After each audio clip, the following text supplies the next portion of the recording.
Revelações da ciência sobre os mistérios da vida.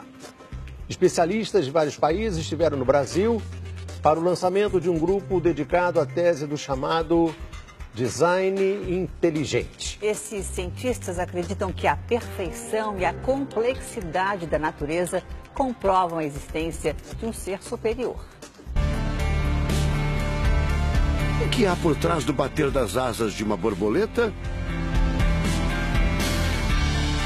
Ou das cores vibrantes das penas dos pássaros? O que há em comum entre a concha do mar e a força dos furacões? Que mistérios guardam as nossas células e o DNA, o responsável por tudo que somos? Os homens reunidos nesta sala são os principais nomes de um ramo da ciência que pretende responder questões como estas. Ao contrário do que a gente apregoou por 150 anos, há evidências de inteligência na vida e no universo. Eles são estudiosos do chamado design inteligente, uma linha de pesquisa que acredita que a complexidade da vida e a perfeição da natureza comprovam a existência de um ser superior. A vida foi feita pronta, o universo foi feito pronto, planejados por um ser extremamente inteligente, com design, com arte, com perfeição. Marcos Eberlin coordena o Núcleo de Pesquisa em Ciência, Fé e Sociedade, recém-inaugurado por uma das maiores universidades de São Paulo, em parceria com instituições americanas. Outro defensor do design inteligente é o doutor em bioquímica e professor americano Michael Behe.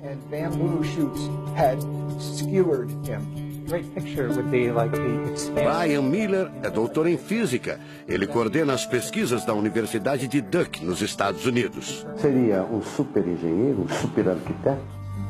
Você pode dizer isso, responde o físico. Um arquiteto que tinha a vida em mente, um criador que fez a vida deliberadamente.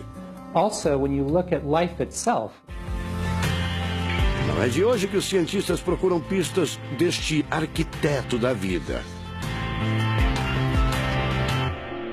Galileu Galilei, o célebre físico e astrônomo italiano, disse há mais de 400 anos que a matemática é o alfabeto com o qual Deus escreveu o universo. A matemática se dedica a provar que tudo no universo segue uma lógica. Mas foi ainda antes, na Idade Média, que outro italiano, Leonardo Fibonacci, decifrou parte deste alfabeto. Ele descobriu um padrão numérico que se repete em quase tudo na natureza. Em homenagem a ele, o padrão passou a ser conhecido como sequência de Fibonacci, uma sequência lógica de números que pode ser expressa em formas geométricas. Em cada quadrado, a gente consegue construir arcos, são aquelas linhas tortas, né? A gente consegue ligar um arco com o outro. Quando você liga um arco, um outro arco, um outro arco, um outro arco, um outro arco, e vai seguindo um outro arco, pensando no próximo quadrado, um outro arco.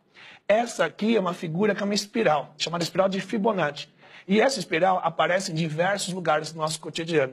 Aparece, por exemplo, na nossa orelha. O formato da nossa orelha é exatamente essa espiral. Uma coisa interessante, aparece no nosso rodamuinho do cabelo aqui. É o mesmo formato que aparece aqui. Que é o mesmo formato que aparece naquela concha do mar, tal do Nautilus, né? Que é o mesmo formato que aparece nas estrelas do universo. Que é o mesmo rodamuinho que forma quando tem um furacão. A sequência de Fibonacci foi encontrada também nas ondas do mar, nas pétalas das rosas, na distribuição das sementes do girassol e até nos hexágonos da casca do abacaxi.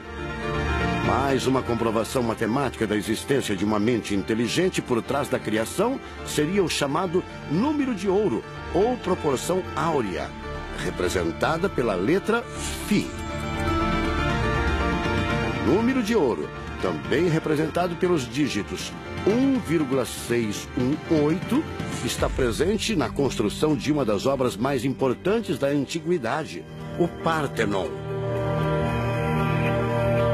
Foi usado por Leonardo da Vinci na Mona Lisa, o quadro mais famoso do mundo. essa regra do número áureo, ela vem, né, aparece no Fibonacci e aplica em um monte de situações. E é legal que os gregos percebiam isso, eles associavam isso muito com a ideia de perfeição. Ele está presente nas asas das borboletas e até nas medidas do corpo humano.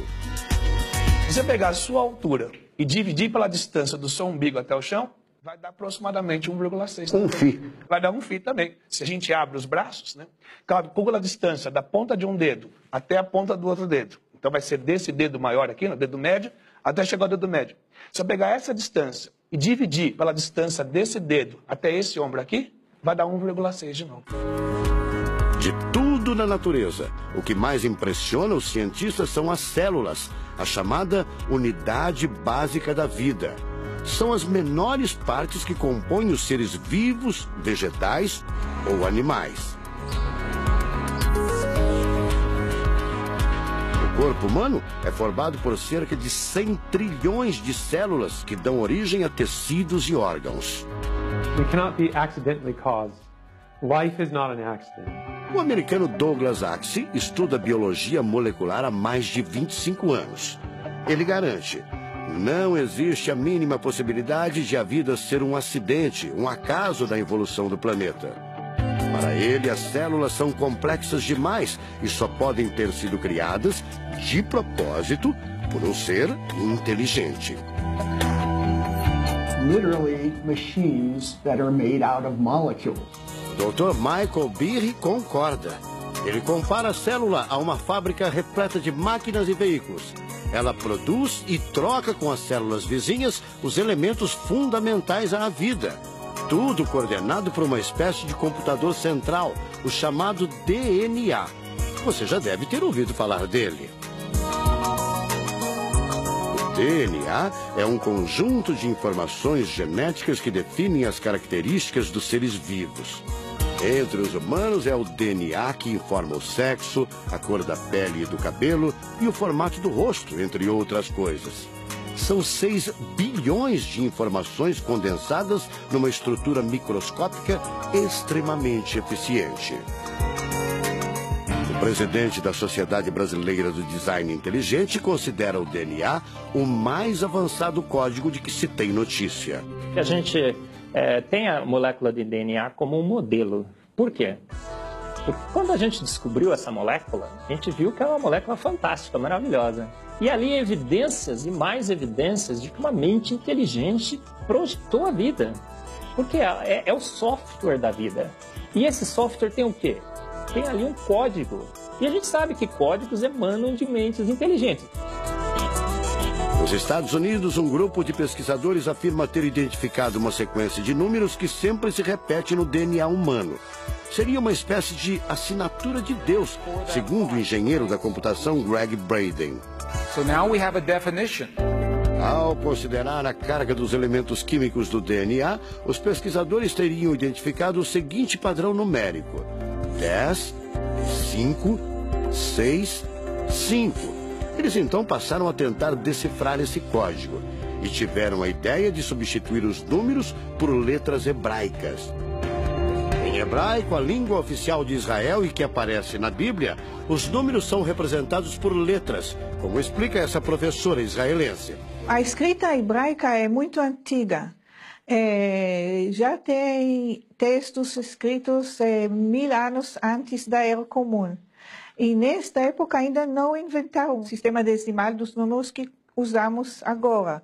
Na Bíblia, o Primeiro Testamento, podemos ver não só os números dos versículos e os números dos capítulos, mas também as páginas. A contagem das páginas está feita em letras e não em números.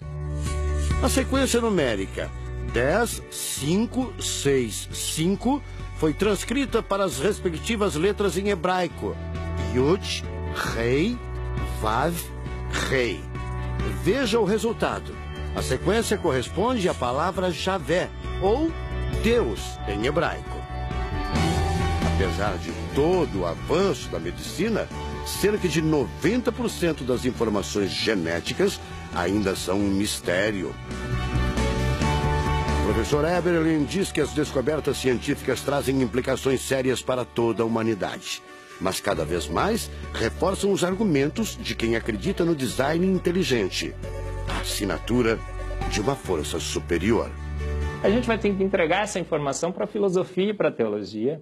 E a gente agora, como bons filósofos e teólogos que todos somos, a gente vai colocar a nossa filosofia e nossa teologia em cima desse dado científico e optar pela melhor opção. Eu, óbvio, acho que a melhor opção é Deus. Como gente, a gente tem esse direito, né, de especular em cima da descoberta científica de que uma mente inteligente orquestrou o universo e a vida.